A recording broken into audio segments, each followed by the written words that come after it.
네, 오늘은 부활주일 아침에 의심에서 확신으로 이런 제목으로 여러분들과 함께 말씀 나누려고 합니다. 2007년 8월 23일 타임지 커버 스토리에 여러분들 잘 아시는 마더 테레사에 관한 기사가 실렸습니다. 그런데 그 기사의 제목이 마더 테레사의 믿음의 위기, 그런 제목이었습니다. 여러분, 마더 테레사가 어떤 사람이었습니까? 가난하고 소외된 사람들 하나님의 사랑으로 돕고 또 섬겼던 그런 사람 아닙니다. 세상의 모든 사람들이 그에게 감동해서 노벨상을 받았을 정도로 그는 그렇게 훌륭한 분이셨습니다. 그가 노벨상을 받는 자리에서 이렇게 얘기했다고요.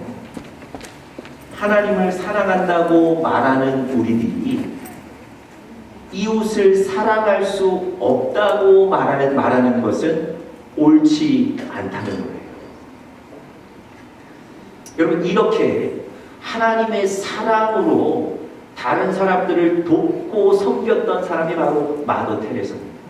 그의 신앙의 기저에는 분명히 하나님에 대한 믿음과 사랑이 있었던 거예요. 그렇게 철저한 믿음을 갖고 있었던 사람에게 믿음의 위기가 있었다는 겁니다. 여러분, 이렇게 철저한 믿음을 갖고 산 사람에게 무슨 믿음의 위기가 있었을까요? 여러분, 이 마더 테레사가 마이클 빈델 피트라는 사제에게 자주 자신의 솔직한 어려움과 고민을 담은 편지를 보냈답니다. 노벨상을 받기 3개월 전까지 이 마더 테레사가 그에게 보낸 편지들을 모아서 책을 한 권 냈는데요. 그 책의 일부분에 이런 글귀가 있습니다. 예수님은 당신을 특별히 사랑하시는 것으로 느껴집니다. 나에게는 침묵과 공허가 너무 큽니다. 보려 해도 보지 못하고 듣고자 해도 듣지 못하고 있으며 기도의 혀를 움직이고자 해도 그렇게 하지 못하고 있다. 제발 저를 위해 기도해 주십시오. 여러분, 예수님을 그렇게 사랑하는 사람이었지만, 예수님에 대한 믿음을 가지고 있는 사람이었지만, 예수님을 눈으로 볼 수 없고 예수님의 음성을 듣지 못하고 지쳐서 기도하지 못하는 상황이 그에게도 괴로웠던 거예요.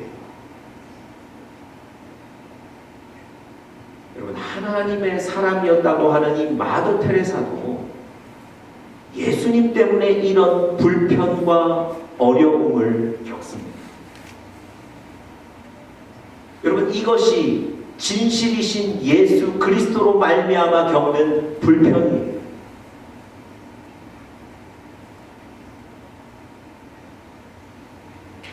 여러분, 이런 믿음의 의심 혹은 믿음의 약함이 우리에게 생길 수 있습니다. 그런데 여러분, 이것은요, 하나님을 향해, 진리이신 하나님을 향해 나가는 과정입니다. 여러분, 어린아이들이 말하기 시작하면서 부모님에게 어떤 질문을 많이 합니까? 왜라는 질문을 많이 합니다. 부모님이 사실은 다 대답해 주지 못해요. 부모님이 그의 궁금함을 다 설명해 주지 못합니다. 그럼에도 불구하고 왜라는 질문을 하며 그 아이는 자라가는 거예요. 여러분, 우리 신앙도 마찬가지입니다. 왜라는 질문 속에, 때로는 믿음의 의심 속에, 때로는 믿음의 약함 속에 사는 거예요. 그렇지만 그것이 바로 하나님을 향해 나가는 과정이라는 겁니다. 여러분, 절대 의심이나 혹은 회의나 믿음의 약함을 정죄해서는 안 됩니다. 그것이 바로 진리를 향해 나가는 길이에요. 그래서 어떤 분은 이런 얘기를 했다고 합니다. 정직한 의심, 회의는 진리의 문을 여는 열쇠입니다. 여러분, 테레사처럼 혹시 여러분과 제 마음에 믿음이 약할 때가 있지 않습니까? 이 마더 테레사처럼 가끔은 믿음의 회의와 의심을 느낄 때가 있지 않으십니까? 그러나 여러분, 이 불편들은요, 예수님이라는 진리 앞으로 나아가는 길입니다. 여러분과 제 마음에 생기는 그 불편과 어려움들을 반드시 극복하시고 예수님 앞에 나가시는 여러분들 되시기를 간절히 축복합니다. 오늘 본문에 보시면요, 깊은 회의와 의심에 빠져 있다가 확신으로 돌아선 사람의 얘기가 나옵니다.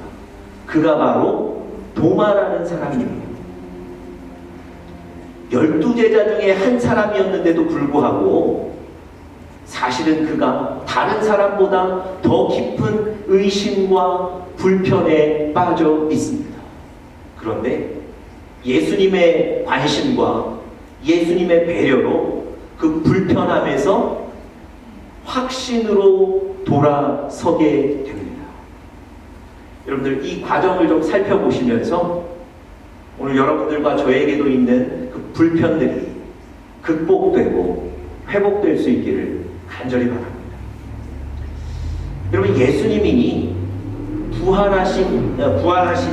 부활하셔서 제자들에게 나타나셨는데요, 제자들이 예수님이 죽음을 이기시고 살아난 것을 눈으로 확인한 거예요. 그런데 하필 그때 도마가 그 자리에 없었습니다. 그러니까 도마는 살아나신 예수님을 보지 못한 거예요. 그래서 다른 10명의 제자들이 도마에게 예수님이 살아나셨고 우리 눈으로 예수님을 봤다 얘기합니다. 그리고 너도 믿어라 요청해요. 그때 도마가 어떻게 반응했는 줄 아십니까? 성경에 보니까 이렇게 얘기해요. 내가 그 손의 못자국을 보며 내 손가락을 그 못자국에 넣으며 내 손을 그 옆구리에 넣어보지 않으면 나는 믿지 않겠다는 거예요.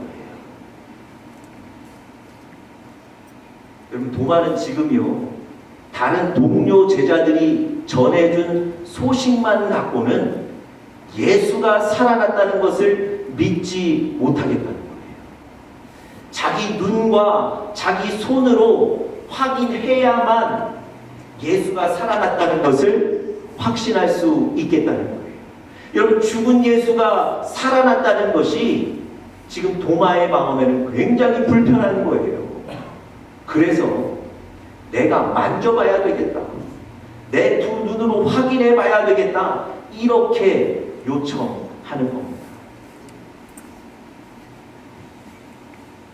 여러분, 이런 불편, 이런 의심이 있었는데도 불구하고요, 그가 오늘 마지막 절에 보면 주는 나의 하나님이십니다. 확신으로 돌아서서 확신의 고백을 합니다.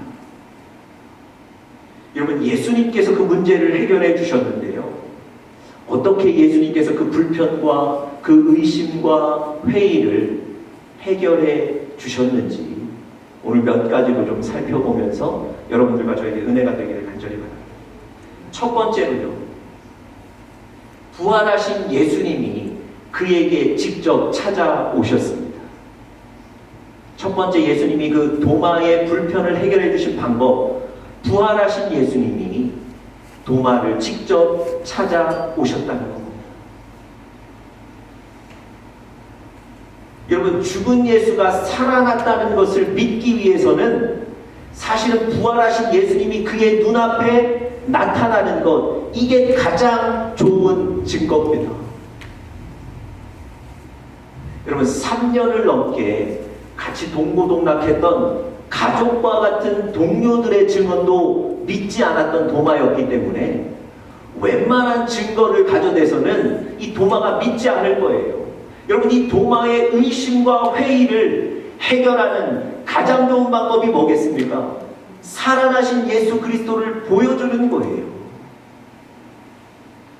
여러분, 그런데 이 방법을 사용하기 위해서는 두 가지 조건이 맞아야 돼요.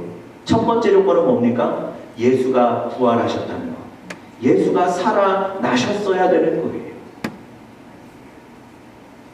여러분, 분명히 예수님은 죽음을 이기시고 살아나신 줄 믿습니다. 여러분, 재판장에서 판사가 판결을 할 때 그 판결의 가장 중요한 근거는 증언이에요. 증거예요. 여러분, 판사라고 사건의 현장에 함께 있었던 게 아닙니다.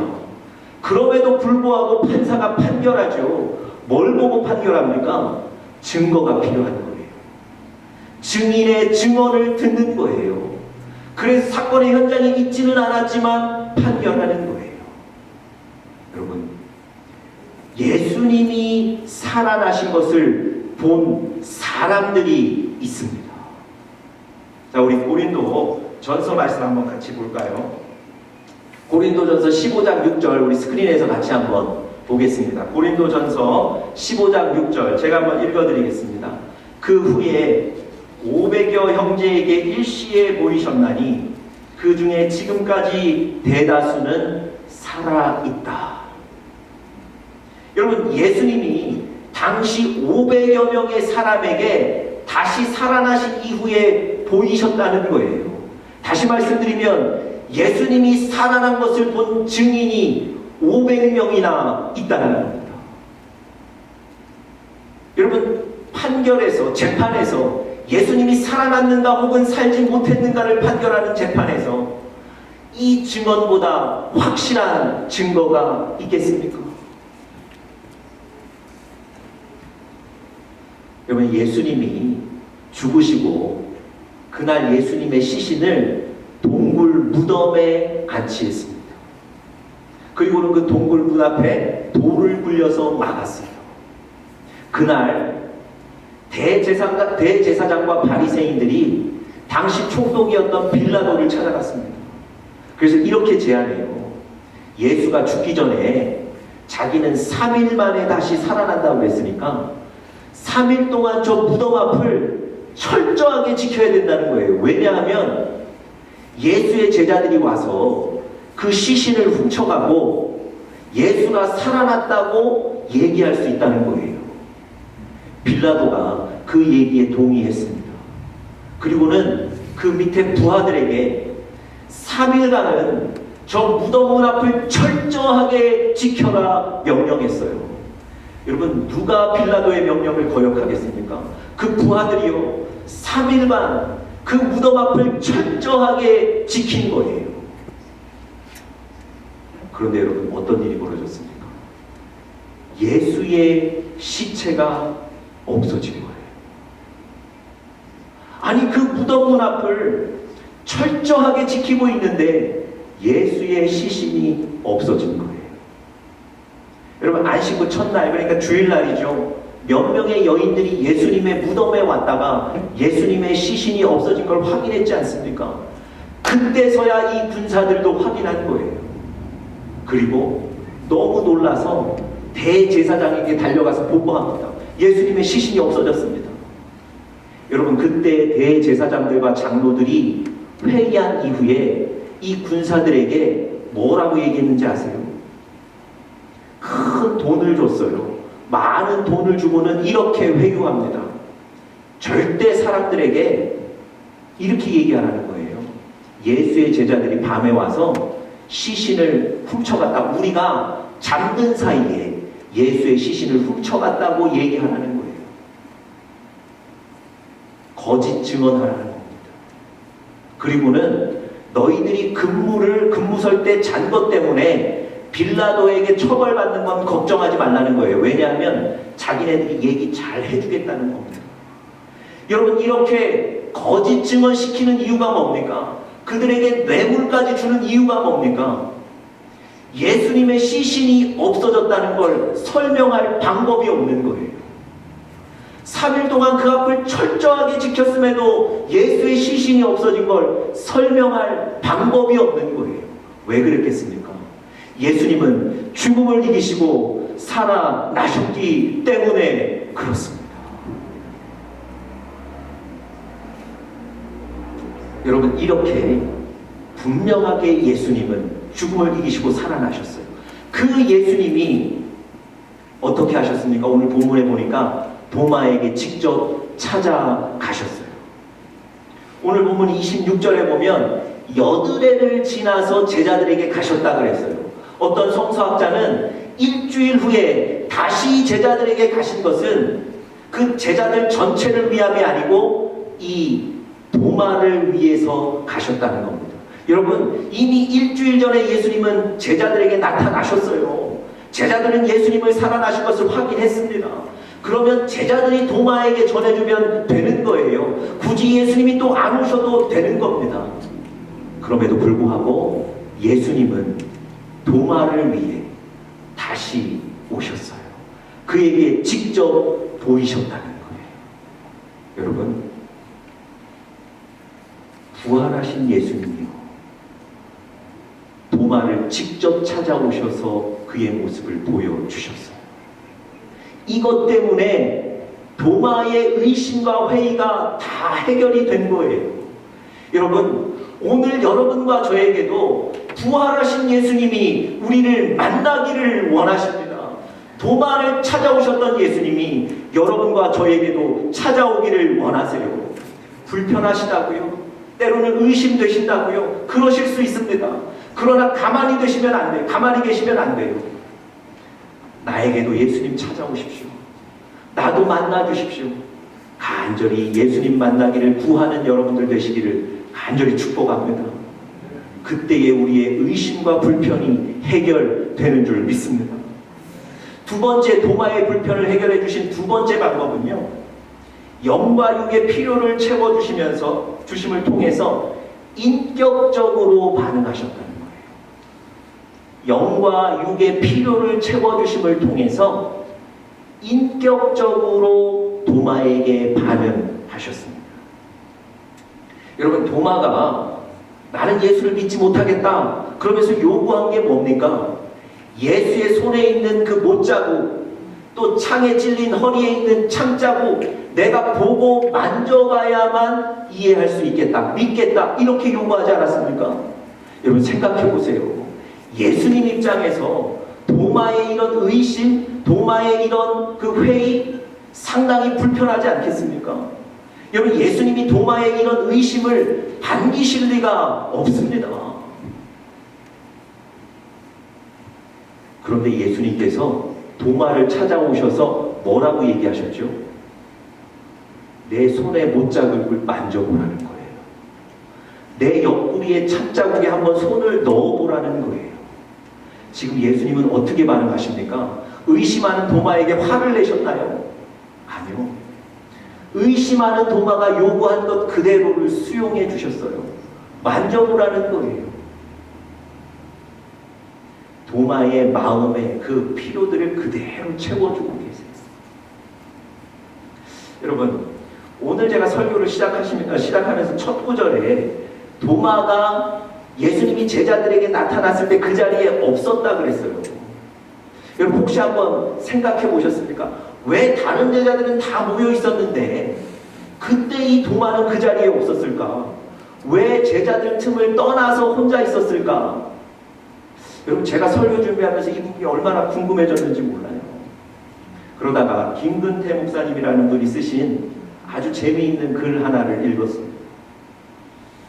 이 도마가 그 자리에 없었던 이유에 대해서 쓰신 글이에요. 여러분, 예수님이 십자가에 죽으시기 전에 제자들에게 우리 유다로 올라가자 이런 얘기를 하셨어요. 그랬더니 대다수의 제자들이 반대합니다. 왜냐하면 그 유다에 예수님을 돌로 쳐 죽이려고 하는 사람이 하루 전까지도, 방금 전까지도 있었거든요. 그곳에 올라가면 그 사람들 때문에 위험합니다. 절대 안 됩니다. 그럼 이해가 되시죠? 바로 그때 이 도마라는 제자가 나서서 이렇게 얘기해요. 우리 스크린에 보이는지 모르겠는데요, 제가 한번 읽어보겠습니다. 요한복음 11장 16절, 우리 같이 한번 읽어보시죠. 시작. 디드모라고도 하는 도마가 다른 제자들에게 말하되 우리도 주와 함께 죽으러 가자 하니라.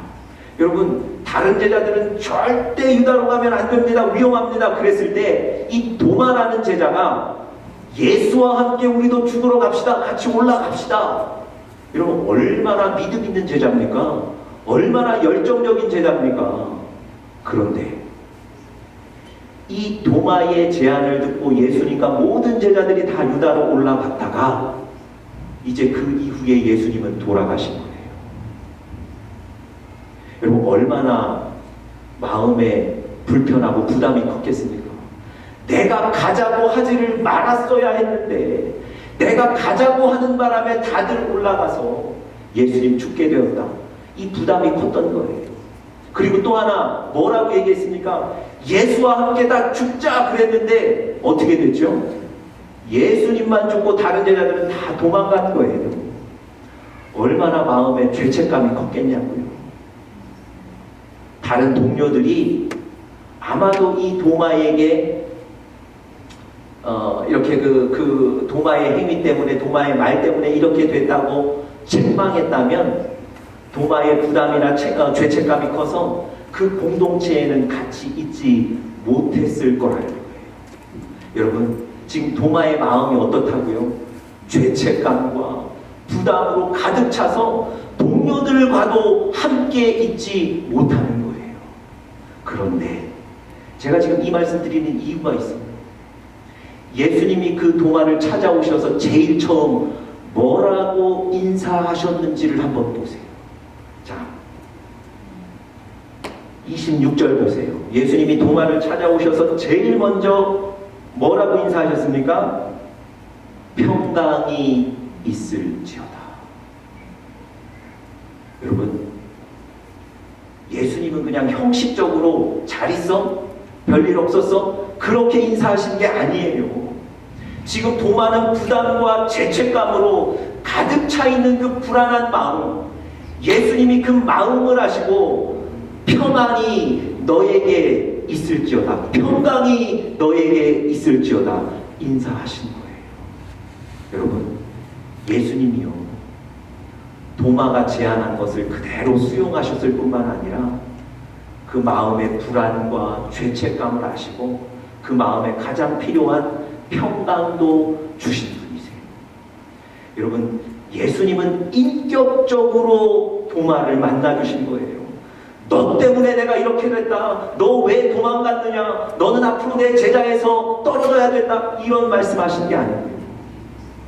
네 마음에 평강이 있기를 원한다. 여러분, 예수님이 여러분과 저도 이렇게 인격적으로 만나주세요. 이 인격적인 예수님을 만나는 여러분과 제가 될 수 있기를 간절히 축복합니다. 마지막 세 번째로요. 예수님께서 도마의 문제를 해결해 주신 방법 세 번째는 예수님은 도마의 믿음을 회복시켜 주셨습니다. 예수님은 도마의 믿음을 회복시켜 주셨습니다. 여러분 27절에 보시면요. 예수님께서 그 도마에게 이렇게 말씀하세요. 믿음 없는 자가 되지 말고 믿는 자가 되라. 도마에게 이런 말씀을 하신 거예요. 믿음 없는 자가 되지 말고 믿는 자가 되라. 여러분 예수님의 관심은 도마의 믿음의 회복에 있습니다. 도마를 징계하거나 도마를 책망하는 데 관심이 있는 게 아니고요. 지금 믿음이 약해진 그 도마의 믿음을 회복하는 데만 관심이 있으신 거예요. 그래서 믿음 없는 자가 되지 말고 믿는 자가 되라고 말씀하시는 거예요. 그래서 여러분 조금은 무례한 제안이었지만 도마의 제안을 다 수용하신 거예요. 야, 못자국 만져봐라. 창자국 만져봐라. 다 제안을 수용하신 이유가 바로 거기에 있습니다. 여러분 구약성경 사사기에도 보면요. 하나님이 믿음을 회복시켜 주시는 이야기 하나가 나와요. 여러분 농부였던 기드온에게 어느 날 하나님의 사자가 찾아와서 네가 이스라엘의 지도자가 된다고 하나님이 너를 그렇게 부르셨다고 얘기합니다. 그런데 기드온은 믿을 수가 없는 거예요. 자기는 어려서부터 군사적인 훈련을 받은 사람도 아닙니다. 뿐만 아니라 이스라엘을 구원해야 되겠다 이런 열망이 있는 사람도 아니에요. 하나님의 사자가 이 기드온을 찾아왔을 때 기드온은 무엇을 하고 있었습니까? 포도주 틀에서 밀을 타작하고 있었다. 그저 농사짓는 사람인 거예요. 그러니 여러분, 용사가 되겠다는 그 부르심을 어떻게 받을 수 있겠습니까? 불편했던 거예요. 의심이 가는 거예요. 그런데 여러분, 불편하고 의심이 있지만 그가 어떻게 반응했는지를 한번 보세요. 그의 반응이 중요합니다. 사사기 6장 37절에 보시면요, 이렇게 얘기합니다.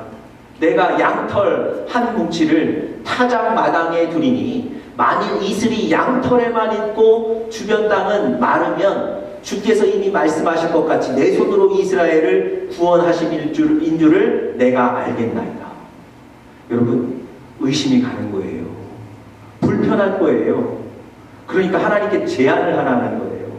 밤에 마당에 양털을 줄 테니까 하나님, 밤에 이슬이 양털만 적시고 바닥은 적지 않도록 해주세요. 그러면 내가 하나님의 부르심인 줄 알고 순종하겠습니다. 하나님이 어떻게 반응하셨을까요? 하나님을 테스트하는 거잖아요. 하나님 기분 나빠하셨을까요? 아니요. 하나님 그대로 행해 주셨습니다. 자고 일어났더니 양털만 젖은 거예요. 땅은 말라있는 거예요. 여러분, 하나님의 이 응답을 받고 이 기드온의 마음에 의심이 사라졌나요? 그러지를 못했어요. 아니, 두 눈으로 보고도 아직도 불편한 거예요. 그래서 하나님께 한 번 더 제안합니다. 뭐라고 제안하죠? 하나님, 이번에는 바꾸어서 반대로 땅만 적고 양털은 안 적게 해주세요. 그러면 제가 하나님의 부르심인 줄 확신하겠습니다. 믿겠습니다. 여러분, 자기도 미안한 줄 알아요. 그래서 뭐라 그러냐면, 주여 진노하지 마십시오. 내가 한 번만 더 요청드리겠습니다. 자기도 겁나는 거예요. 자기도 미안한 거예요. 그런데 한 번 더 요청드리는 거예요. 여러분, 누군가가 나를 믿지 못하고 한 번 보여줬는데도 불구하고 또 한 번 해보십시오. 얼마나 화가 납니까? 근데 지금 기드온이 하나님께 두 번 시험하는 거예요. 그럼 하나님이 어떻게 하셨을까요? 아까 한 번 보여줬잖냐? 아니요.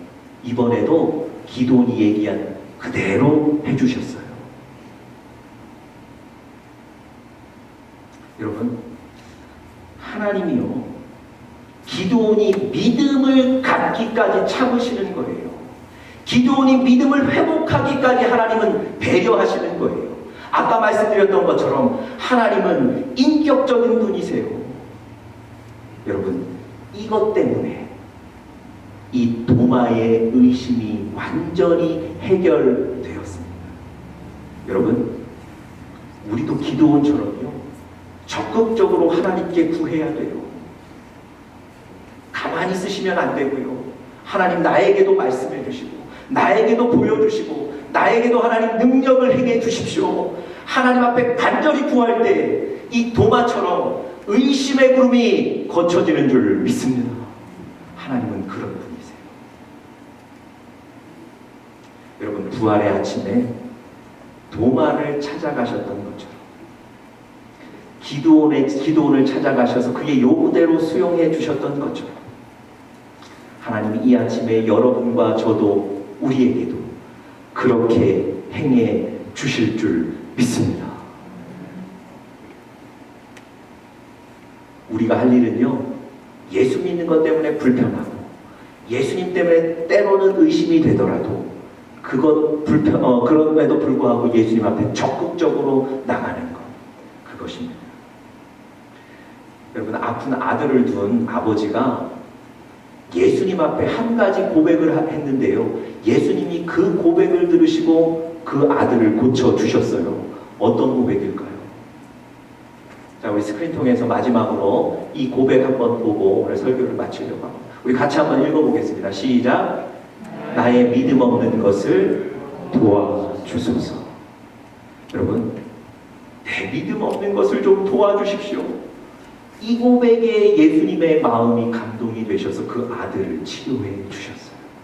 여러분, 오늘 이 고백이 우리 믿음의 시작이 되어야 될 줄 믿습니다. 우리도요, 믿음 없는 나를 좀 도와주십시오. 적극적으로 하나님께 고백하십시오. 이 부활의 아침에 하나님이 여러분과 저를 찾아오셔서 우리의 의심과 불편의 구름들을 완전히 걷어 주실 줄 믿습니다. 다 같이 기도하겠습니다.